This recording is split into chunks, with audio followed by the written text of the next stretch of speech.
आज आपण बनवणार आहे खट्टा मठ्ठा। त्यासाठी लागेल दही, जिरे, थोडंसं अद्रक आणि एक लसूण, कोथिंबीर थोडीशी। आता हे आपण वाटून घेऊया। अद्रक, लसूण, थोडेसे जिरे,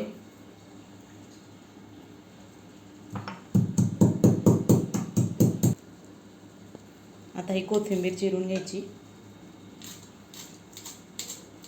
आणि ही त्याच्यामध्ये वाटून घ्यायची।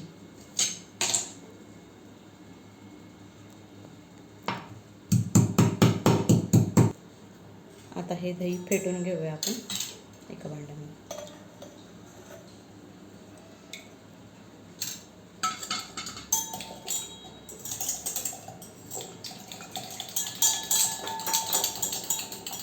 आता यात आपण थोडंसं यात पाणी टाकूया थोडंसं, दही घट्ट होतं ना। आणि हे मिश्रण वाटलेलं टाकायचं त्याच्यामध्ये।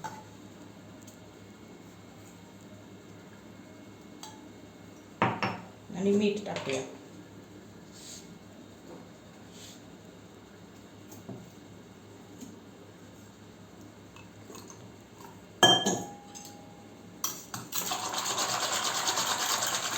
हा आपला मठ्ठा रेडी।